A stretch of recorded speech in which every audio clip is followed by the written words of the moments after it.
할렐루야 샬롬 하고 인사하십니다. 할렐루야 샬롬 샬롬 샬롬 샬롬 샬롬 샬롬. 하나님 사랑합니다. 여러분 주 안에서 사랑합니다. 오늘 역대상 18장 1절에서 17절 말씀, 하나님이 이기게 하시니라 라는 제목으로 여러분과 함께 은혜를 나누고자 합니다. 이제 다윗이 전쟁에서 승리에 대한 기록이 이 본문에는 나와 있죠. 다윗을 보면서 승리에 대해서 함께 묵상해보고자 합니다. 이기게 하시는 하나님, 다윗이 무수한 전투를 하였습니다. 그리고 때마다 승리했어요. 그런데 승리할 때 승리에 도취되지 말고 우리가 기억해야 될 것이 있습니다. 그것은 하나님께서 이기게 하셨다라는 거죠. 오늘 본문 18장 6절에 다메섹 사람의 수비대를 듬에 아람 사람이 다윗이 종이 되어 조공을 바치니라. 다윗이 어디로 가든지 야훼께서 이기게 하시니라. 이렇게 나와 있습니다. 그런데 승리할 때 승리에 도취돼서는 안 됩니다. 이것은 누가 내가 한 것이 아니라 하나님께서 하셨다. 하나님이 이기게 하셨다. 하나님이 세워주셨다. 하나님이 은혜 주셨다. 가장 중요한 핵심입니다. 다윗이 어디로 가든지 야훼께서 이기게 하시니라. 그렇습니다. 야훼께서 이기게 하셨다는 거죠. 다윗이 승리할 때 분명히 외적인 요소들도 있었을 것입니다. 다윗이 지혜와 용맹과 훌륭한 동역자들이 있었기에 그는 전투에서 승리할 수 있었던 거 맞습니다. 그러나 이러한 것은 부수적인 거죠. 하나님께서 이기게 하신 것이 가장 중요하다. 하나님이 이기게 하시지 않으면 용맹한 부하들이 있어도, 어떠한 모략이 있어도, 지혜와 용맹과 또한 많은 군사들을 거느리고 있어도 하나님께서 이기게 하시지 않고 하나님께서 함께 하시지 않으면 그 전쟁은 승리할 수가 없는 거죠. 세상에서 우리가 무엇을 할 때 그것을 성취하기 위해서는 여러 가지 요소들이 있습니다. 그런 것을 우리는 열심히 해야 되죠. 그러나 그 중에서 가장 중요한 것은 하나님께서 그 일을 이루게 하셔야 이루어진다는 것을 우리가 잊으시면 안 됩니다. 하나님이 우리에게 주시는 것, 그것이 무엇인지, 사명이 무엇인지, 나의 나아갈 바가 어떤 길인지를 정확하게 알고 기다릴 줄 알아야 된다는 거죠. 하나님께 기도하면서 해야 합니다. 하나님께서 이기게 하시도록, 하나님께서 하시도록 하나님께 내어드리고, 저희들은 잠잠히 기다릴 줄 알아야 된다. 오래 참고 기다릴 줄 알아야 된다. 성령의 열매에 오래 참음이 분명히 있습니다. 인내가 있습니다. 참음이 있죠. 그래서 우리가 기도가 필요하죠. 기도하면서 하나님 뜻이 아니면 멈추어야 되고, 하나님이 뜻이면 하나님이 하시리라는 것을 확실히 믿고 기다려야 됩니다. 전쟁의 승패는 하나님께 달렸습니다. 그러기에 우리는 다윗처럼 하나님께 매달리는 사람이 되어야 되겠죠. 온전히 하나님께 매달려서 항상 승리하는 우리 모두가 되셔야 할 줄로 믿습니다. 두 번째, 이기게 하신 하나님. 두 번째는 승리의 열매는 과연 무엇일까? 우리는 승리는 하나님으로부터 온 것이라는 것을 알아야 되고, 하나님의 힘으로 승리한 것을 깨달아야 됩니다. 그렇다면 우리는 승리의 열매를 어떻게 해야 할까요? 하나님께 돌려야 되겠죠. 우리가 한 것이 아니니까, 당연히 하나님께서 하셨으니까 하나님께 찬양과 경배를, 영광을 돌려드려야 됩니다. 그래서 차라리 승리하지 않은 것이 나을 뻔한 사람이 많죠. 하나님께서 승리하게 하셨으니 열매를 하나님께 드려야 되는데 본인이 가지려고 하고 본인이 승리한 것으로 착각할 경우가 너무 많다는 거죠. 그렇게 해서는 안 되는 거죠. 다윗 왕이 그것도 야훼께 드리되 에돔과 모압과 암몬 자손과 블레셋 사람들과 아말렉 등 모든 이방 민족에서 빼앗아온 은금과 함께하여 드리니라. 하나님이 승리하게 해주셨으니 모든 것들은 다 하나님께 연락해야 된다. 하나님께 드렸죠. 전쟁에서 승리하게 하신 분이 하나님이시기 때문입니다. 승리의 열매를 자기 자신이 차지한다면 그것은 하나님의 영광을 가로채는 결과이기 때문에, 진정 하나님께서 승리하게 하셨으니까 그렇다면 그 열매를 하나님께 드릴 줄 알아야 된다는 거죠. 다윗이 승리하였을 때마다 공신들이 있었을 것입니다. 그래서 공신에게 그 그 영광을 돌릴 수도 있습니다. 그래서 많은 왕들이 공신들 때문에 제대로 통치를 하지 못했던 역사가 많죠. 승리 뒤에는 공신들 때문에 통치에 어려움을 겪습니다. 내가 했는데 왜 나를 나타내지 않고 왜 나를 세워주지 않고 그렇게 주장을 하는 경우가 많겠죠. 그래서 많은 왕들이 공신들 위주로 하지 않고 승리하게 하신 분 하나님이라는 것을 다윗은 아주 강하게 부각시키고 주장합니다. 많은 왕들이 여기에서 넘어지고 여기에서 실족하죠. 다윗이 온 이스라엘을 다스려 모든 백성에게 정의와 공의를 행할세. 그는 공신 위주가 아니라 온 백성을 대상으로 정의와 공의를 행했어요. 그것이 바로 누구의 뜻이기 때문에 하나님의 뜻이기 때문에 그렇게 합니다. 공신에게는 공신의 상도 좋지만 그래도 과하지 않을 수 있었던 것은 전쟁의 진정한 공신은 하나님 한 분이기 때문에 승리하고 싶습니까? 사람은 무엇 때문에 승리하기 원할까요? 승리의 열매 때문일 것입니다. 그 열매가 하나님께 영광일까요? 자신에게 영광일까요? 하나님께 영광이어야 되겠죠. 우리는 하나님이 지으신 바입니다. 지으신 그릇대로 우리의 자리에서 최선을 다해야 된다는 거죠. 다윗은 승리했죠. 그리고 그 승리 열매도 하나님께 드렸습니다. 다윗을 우리가 본받아야 될 부분이 바로 이 부분이죠. 우리도 승리하고 승리가 진정한 복이 될 수 있도록 승리의 열매가 하나님께 영광이 되도록 돌려드려야 된다. 우리가 나의 나된 것은 하나님의 은혜입니다. 이 자리에 서서 여러분에게 말씀을 증거하고 전하는 저도 하나님의 은혜로 서 있을 뿐이고 제가 하는 것이 아니라 성령께서 알려주시는 대로 우리는 나아갑니다. 아무도 없어도 예배합니다.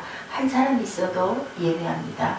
많은 숫자가 있다고 해서 더 크게 집중하고 열중하고 더 경건하게 드리고 한두 사람이 있다고 해서 대강 드리는 그것은 예배가 아니겠죠. 사람을 바라보고 드리는 것은 예배가 아닙니다. 하나님께서 원하시는 것을 우리는 해야 된다는 것을 다윗이 진정한 승리를 하고 나서도 하나님께 영광을 돌리고 그 열매도 모두 하나님께 드리고 사람에 대한 칭찬도 적당하게 적당하게 고루 줄 줄 알았던, 그리고 중요한 것은 왕은 누구를 위해서 있나요? 백성들을 위해서 있기 때문에 백성들에게 공의와 정의를 행했던 다윗 왕의 그 마음, 다윗 왕의 그 다스림을 우리가 배워야 되겠죠. 시편 32편 6절입니다. 이로 말미암아 모든 경건한 자는 주를 만날 기회를 얻어 주께 기도할지라. 진실로 홍수가 범람할지라도 그에게 미치지 못하리이다. 무슨 말씀일까요? 모든 경건한 자는 주를 만날 기회를 얻어 주께 기도하라. 경건한 자들은 주께 기도하면 주님을 만나지요.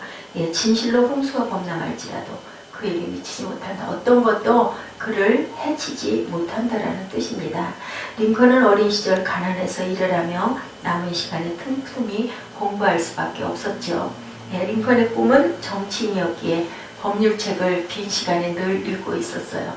나루토에서 청년이 되고 나서 상공의 일을 했던 그 시절에 손님이 없는 시간에 항상 책을 보며 공부를 했는데 그만 손님이 배를 타려고 오신 것도 잊어버리고 아마 책 읽는 것에 열중에 빠져 있었던 것 같습니다. 그랬더니 이제 손님이 링컨에게 나를 좀 저쪽으로 건너주시오 하면서 그런 이야기를 했어요. 상공이 너만 잘 좋으면 되지 법률책은 봐서 뭐에 쓰려고 그러냐. 그랬더니 링컨이 대답합니다. 예, 맞습니다. 그런데요, 혹시 제가 이 나라 대통령이 될지 누가 알겠습니까? 그랬더니 손님이 글쎄 내가 보기에는 자네가 이 나라의 대통령이 되기는 불가능할 것 같네 라고 대답했대요.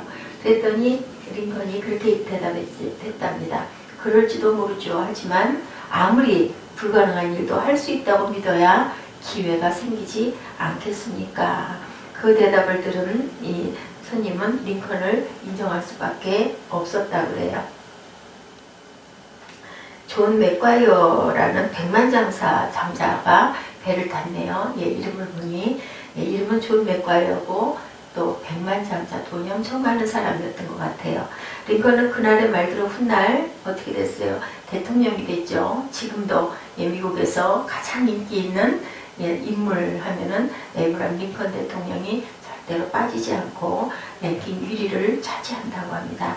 링컨의 후견인이 그 이유에 대해서 그의 선거를 위해 많은 돈을 투자해 주었다라고 합니다.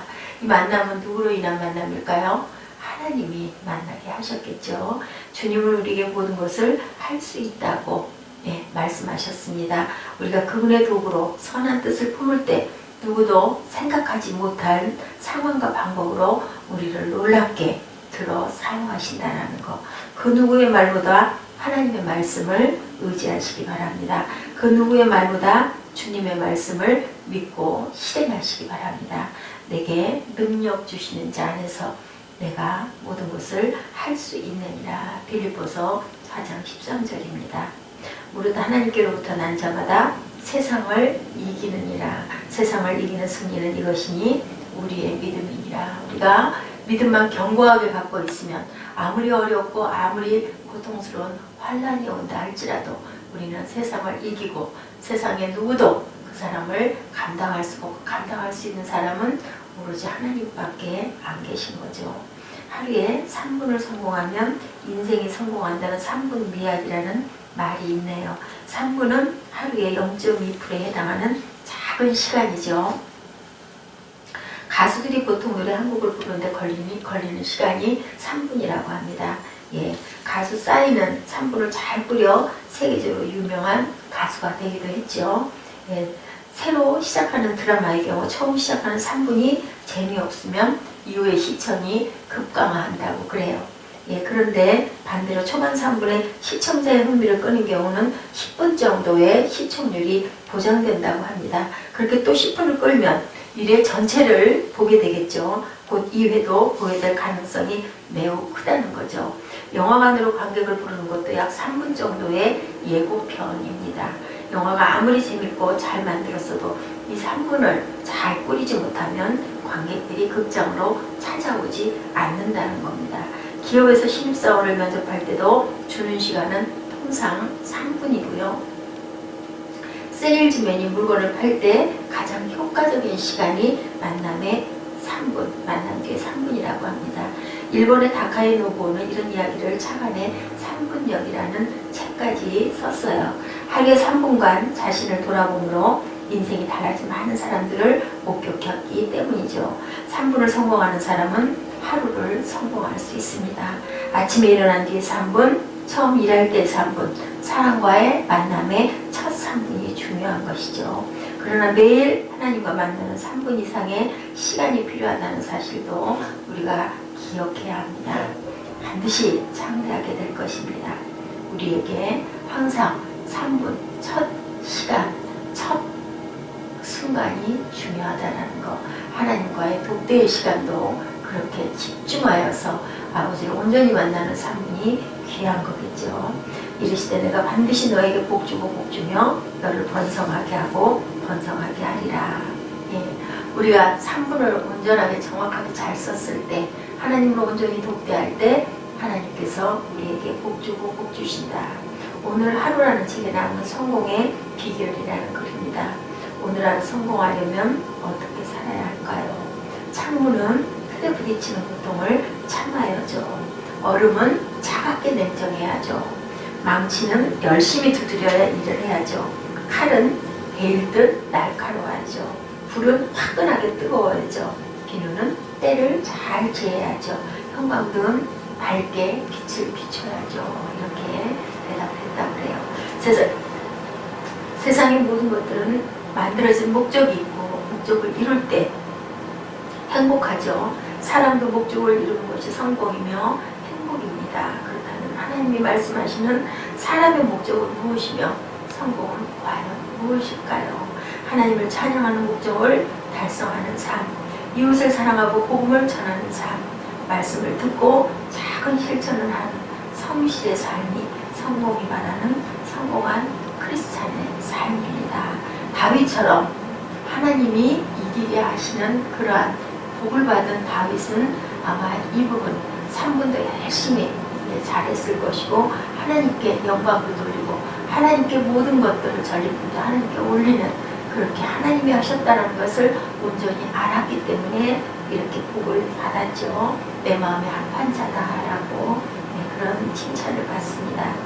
오늘 하루도 그리스도인으로 성공하는 삶을 살려면 반드시 내 자리에서 내가 할 수 있는 최선을 다해야 되겠죠.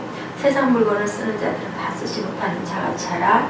이 세상의 위험은 지나가리라. 고린도전서 7장 31절입니다. 호주의 시드니 예슐리 윌슨 부부는 회계사라는 좋은 직장을 그만두고 선교사가 되었어요. 이들 부부가 회계사 자격증을 따고자 했던 것은 세상적인 성공의 목표를 두었기 때문인데 좋은 배우자를 만나 가정을 꾸리고 좋은 집과 자동차를 갖는 것이 이들의 목표였다고 합니다. 27이라는 이른 나이에 원하던 모든 것들을 얻었어요. 그러나 부부가 바라던 만족은 찾아오지 않았다고 그러죠. 밤낮없이 일만에 돈을 벌고 변화한 환경을 이루는 것은 어떤 행복도 주지 못한다는 것을 결국은 알고 어디로 갔어요? 선교사가 되어서 아주 가난한 나라에 가서 하나님의 복음을 증거하고 전파했습니다. 왜요? 정말 세상에 줄 수 없는 기쁨이 무엇이라는 것을 알았기 때문이죠. 누가 알게 하셨을까요? 하나님께서 알게 하십니다. 성령이 말할 수 없는 통탄으로 우리를 도우신다. 그렇게 말씀하세요. 우리가 온전히 빌 바를 모를 때 성령께서는 우리의 빌 것을 대신 빌어주시는 것처럼 아마 이 27의 모든 것들을 다 이뤘던 이 부부도 그 자동차, 멋진 자동차, 아름다운 집, 가정 모든 것을 다 꾸려봤지만 진정한 행복이 없었기 때문에 아마 하나님께서 알게 하시고 하나님께서 쓰셔서 이렇게 귀한 선교의 사명을 갖도록 하신 것 같습니다. 하나님 앞에 모든 것을 내려놓고 새로운 목표로 고민하던 이들 부부 짐 엘리엇 같은 선교사들의 이야기를 듣고 큰 감동을 받아 같은 길을 걷기로 결심을 했다라는 거죠. 그것 또한 그것을 볼 수 있게, 그것을 들을 수 있게, 그것을 느낄 수 있게 하신 분은 하나님이시죠. 선교지는 단기 선교를 통해 은혜를 받았던 캄보디아로 정해서 갔다고 합니다. 캄보디아는 불교 국가이죠. 복음을 전하는 것은 쉬운 일이 아니었지만 그 전의 생활보다 불편하지만 인생의 마지막에 결코 후회하는 일이 없게 하려고 선교에 힘쓰고 있다라고 이렇게 간증이 되어져 있습니다. 세상적인 목표를 세우는 것이 나쁜 것은 아니지만요. 그것이 전부가 아니라는 사실을 우리가 알아야 됩니다. 다른 어떤 성공보다 신앙과 성품의 성공을 위해 노력하는 저와 여러분 되셔야 되겠습니다. 새벽같이 출근해 밤늦게 퇴근하는 아빠에게 자다 말고 뛰어온 아들이 말합니다. 아빠 저녁에 아무리 늦게 오셔도 나를 깨워주세요. 아빠한테 꼭 할 말이 있거든요. 그 순간 아빠는요 깜짝 놀랐다고 해요. 그동안 몇 달 동안 너무 바빠가지고 아들과 대화할 시간이 전혀 없었다는 거죠. 그래서 깊은 고민 끝에 직장에 사표를 던지고 책을 쓰기 시작을 합니다.